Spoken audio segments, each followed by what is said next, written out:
classy operator inside and outside the ring. He never made any complaints. He could have really complained and said, listen, that was a robbery. There's many British fighters that would have been moaning and saying, that's a robbery. I mean, Eddie Hearn, sorry. He was going absolutely mental, 116, 112. And I suppose rightly so, 116, 112, but he's only giving Dmitry Bivol 4 rounds.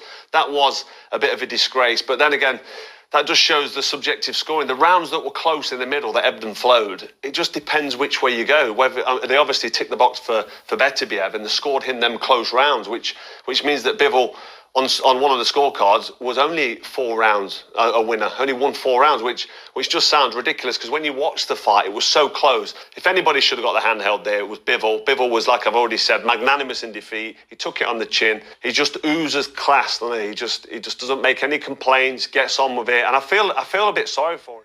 And there is Carl the Cobra Froch and his take on Dmitry Bivol, and I can respect the way Carl Froch approached the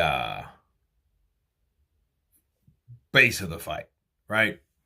I liked how he focused on Dmitry Bivol, on how he took the defeat versus, how others do or how others would, and he used, his countrymen as an example. A lot of people would be, livid if they would have lost a decision like that based on the performance that Dmitry Bivol had. Dmitry Bivol is a guy that he showed class, just like Carl Froch said. I couldn't say it any better than Carl Froch, honestly. And I'm quite surprised at his counterpunch on Dmitry Bivol versus Artur Beterbiev. I think, the way he boxed is respected, but I also understand guys like Paulo Malignaggi, guys like Chris Algieri, guys like Carl Froch. Those guys know boxing in and out. You know what I mean? And especially those two, the first two. Carl Froch can box as well. Is he the best boxer? No. But because he uses a combination of boxing skills and pressure, okay?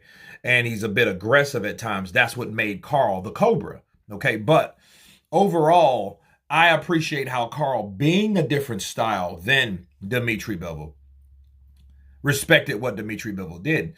And a lot of people say that he just ran, don't know anything about boxing. Like, shout out to Roger Mayweather. They don't know shit about boxing. Honestly, they don't. I mean, just be real. A lot of people call that running. That's not running. Dmitry Bivol boxed and moved and fought a smart fight. Artur Beterbiev did what he did, but at the same time, fought, boxed, and moved forward, but still equally kept a pretty safe fight with his guard high. For what we know, for what I saw, the first 7 rounds, basically, yeah, it's close to say. The first 6 rounds was a chess match. It was a chess match between two styles. Bivol moving, boxing, moving, boxing. That's how you avoid punches, but it's miraculous, because at the end of the day, Beterbiev is a guy that's so aggressive and he punches so hard at a short distance, and it's almost effortlessly, that the punches that he thrown, they're going to make and cause an effect. And it is a blessing, okay, that Bivol was able to stand up to those. Everyone else did not. Okay, everyone else did not. And I agree with Carl Froch.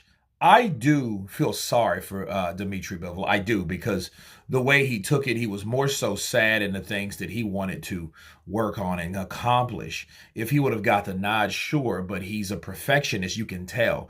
And it wasn't even really about him winning or losing. It was about the things that he could have done better. That's the difference between Bivol. Bivol's like, oh, I lost and I won. No, it is not about the winner and the losers. The things that he knew. Always be perfect every round.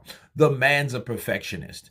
And with the perfectionist mindset, I understand why he did not engage into the drama and the haterade that his wife, soon to be ex-wife, was throwing at him, because that would have thrown him off his mindset and focus to be perfect every single round, which he tried to be, which he admitted he came up short. Like, he was like, there's things I could have done. There was things that I could have, came through with. And all that. And he just admitted that. And I think that is the most humblest way to approach a defeat. You know what I mean? Because everybody else would have been a little bitter, but he was a little bitter at himself than anything else.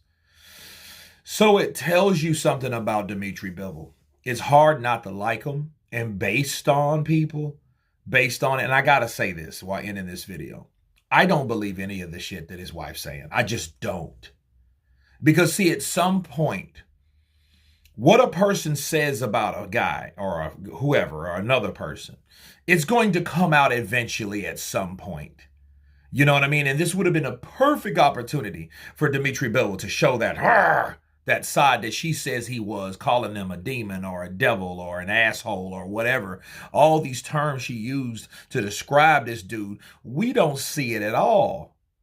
So I don't believe her. I'm sorry, I just don't. And I'm not a chauvinist. I'm not anything like that, because I know it's two sides to the story and he ain't even said his side. But we've heard a lot from her side, some stuff that we didn't even supposed to know. Okay?